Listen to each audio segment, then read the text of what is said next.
नमस्कार फरीदाबाद। फरीदाबाद के लिए एक बड़ी खबर है और आपको बता दें कि रोहतक से आई एक चिट्ठी और मरिंगो क्यूआरजी हॉस्पिटल को हिला के रख दिया है। और क्यों हिला के रख दिया है वो आपको बता दें। किडनी का एक मामला आपने सुना होगा। इस पूरे मसले में बातचीत करने के लिए हमारे साथ पुनीत गौतम है। रोहतक तक का सफ़र रहा और पूरा सफ़र क्या रहा, बातचीत कर लेते हैं। पुनीत जी नमस्कार। नमस्कार। स्वागत है हमारे चैनल में। Thank you. रोहतक तक का सफ़र था, क्या था पूरा मामला? रितेश जी, आपके चैनल के माध्यम से मैं बताना चाहता हूँ कि 30/12/2022 को एक चिट्ठी हमने पीजीआई रोहतक डॉक्टर लोचाब जो पीजीआई के डायरेक्टर हैं उनको दी थी, जिसमें हमने उसमें हवाला दिया था एक रिंकी नामक लेडी की किडनी को मरिंगो क्यूआरजी हॉस्पिटल झूठे वादे करके निकाल लेता है। महिला को सरकारी नौकरी का झांसा देते हैं, उसके बाद उसकी किडनी ट्रांसप्लांट कर लेते हैं और ना तो उसको नौकरी मिलती और ना ही उसकी कोई वेरिएबल मदद की जाती है। आज वो लेडीज़ अपनी जान से खेल रही है, वो महिला अपनी जान से खेल रही है। हमने जब ये चिट्ठी लगाई तो डॉक्टर लोचाब ने हमसे कहा कि हम इसके लिए एक कमेटी गठित करेंगे। उन्होंने एक कमेटी गठित की, 3 लोगों की एक कमेटी गठित की, जिसमें उन्होंने जांच के आदेश दिए। और जांच में हमें जब उन्होंने बुलाया तो हमसे उन्होंने पूछा कि आप लोग इसकी जांच क्यों कराना चाहते हैं। हमने उनको कहा कि हमारा doctor BR Ambedkar social justice foundation trust के नाम से एक संस्था चलती है। हमसे इस महिला ने गुहार लगाई है और हम इसकी हेल्प करना चाहते हैं। हमने वो चिट्ठी लगाई, 3 लोगों की कमेटी बनी। उन्होंने हमें फर्दर इंक्वायरी के लिए बुलाया। हम लोग जो वहाँ पे गए थे, हमारा ट्रस्ट जब वहाँ गया था तो उन्होंने हमसे कहा कि आप लोग इसको आप लोग के पास क्या डॉक्यूमेंट्स है कि ये लोग फर्जी काम कर रहे हैं। तो हमने उनको डॉक्यूमेंट्स दिखाए, क्योंकि उस महिला के जो Aadhaar card, voter card, PAN card सब चेंज किए हुए थे। और सिविल हॉस्पिटल को इन्होंने कोई फाइल नहीं दी सिविल हॉस्पिटल में, जबकि जो इनका किडनी ट्रांसप्लांट का जो एक्ट है ना, उसके मुताबिक इनको कोई फाइल सिविल हॉस्पिटल में जमा करनी होती है।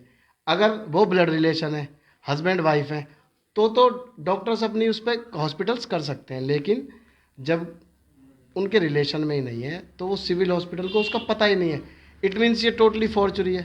इन्होंने सब 420 किया। अब 420 किया तो इनके खिलाफ मुकदमा भी दर्ज हो गया। टोटल 7 लोगों के खिलाफ मुकदमा दर्ज हुआ। इन्होंने जांच करी, हमने उनको फर्जी दस्तावेज दिए जिसमें इन्होंने चेंजेस किए हुए थे। उसके बाद ये कमेटी फिर एक्सटेंड हुई, 3 मेंबर से इसको 5 मेंबर का किया गया। अब जो 5 मेंबर की कमेटी है, उन्होंने जो जांच की है उसके बाद इन्होंने इसमें कहा है कि इस हॉस्पिटल का, क्यूआरजी हॉस्पिटल का जो लाइसेंस है, जो रेनाल का जो लाइसेंस है, वो तुरंत प्रभाव से होल्ड कर दिया जाए। रेनाल एक बार विस्तार से बताएं। जी, रेनाल का मतलब होता है कि जो भी हमारे शरीर से रिलेटेड जो ऑर्गन्स है ना, जैसे किडनी, लीवर, इन सब का जो इनका लाइसेंस है ना, वो तुरंत प्रभाव से होल्ड कर दिया जाए। और अगर ये कोई भी ट्रांसप्लांटेशन करेंगे तो उसके लिए इन्हें PGIS रोहतक की अनुमति लेनी होगी। और जब तक पुलिस जांच नहीं कर देती, जब तक ये वैसे तो कर ही नहीं सकते। इस लेटर में यही लिखा है। फरीदाबाद से सफ़र स्टार्ट हुआ, रोहतक तक पहुँचे और चिट्ठी भी आ गई क्यूआरजी के। अब कहें कि चिट्ठी को लेकर परेशान हैं और लगातार जो है आप ऐसे मुद्दों पर करते रहते हैं। पहले भी क्यूआरजी लगातार जो है विवादों में घिरा रहता है। और अभी हाल फिलहाल की बात करें, हाल फिलहाल में भी कई केस हुए थे, आपने उस पर भी आवाज़ उठाई थी। क्या रहा था उसमें दूसरे वाले? देखिए, क्यूआरजी में पहले भी हमने सबसे पहले तो मैं आपको बता दूं, जो क्यूआरजी हॉस्पिटल है ना, इसकी जो 5 एकड़ ज़मीन है वो Harijan residential society and development centre के लिए 1978 में पास हुई थी। उसको पास होने के बाद इसमें निरंतर 2012 में, 13 में, 16 में और उससे पहले भी इसमें 420 होती रही। इन्होंने हॉस्पिटल बना लिया, पहले कोई डेंटल कॉलेज खोला, फिर इसमें हॉस्पिटल बनाया क्यूआरजी। अब क्यूआरजी ने इसको मरिंगो को बेच दिया और मरिंगो जो कंपनी है वो भी इन लोगों की है। तो ये तो हमारी ज़मीन है, ये दलित समुदाय की ज़मीन है, इसको ये हड़ पे बैठे हैं। उसके बाद ये उसमें एक छोटी सी बच्ची का रेप हो जाता है, उस केस में भी हम इन्वॉल्व थे। उसके बाद 4 हमारे समाज के 4 लोगों को ये गटर में उतार देते हैं, उनको कोई इक्विपमेंट नहीं देते, उन 4 बच्चों की डेथ हो जाती है। उसमें भी मैंने FIR कराई थी, उसमें मैंने खड़े होकर FIR कराई थी। उन लोगों के साथ भी आज तक भी उनसे सेटलमेंट की बात करते रहते हैं। एफआईआर हुई, अभी तक क्यूआरजी का कोई बंदा अरेस्ट नहीं हुआ उसमें, जबकि ठेकेदार को इन्होंने अरेस्ट करके जेल भी भेज दिया। उसके बाद इन्होंने फिर ये किडनी वाला कांड कर दिया।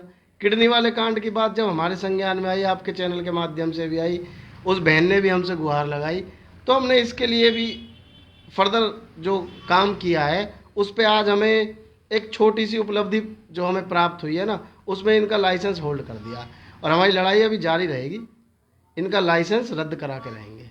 लड़ाई अभी जारी रहेगी, समझ सकते हैं फरीदाबाद। क्योंकि अगर अस्पतालों की माने तो अस्पतालों अभी हाल फिलहाल में एक निजी अस्पताल का और सामने आया था मामला, 2 दिन के अंदर, अगर 2 दिन के अंदर मारे तो 5 मौतों का आंकड़ा सामने आया था। लेकिन अस्पताल प्रशासन पर सवाल खड़े हुए, हंगामा भी हुआ, लेकिन कार्रवाई के नाम पर कुछ भी नहीं हुआ। लेकिन ऐसी संस्थाएं जो है कहीं ना कहीं सामने आती हैं, फिर बड़ी कार्रवाई होती है।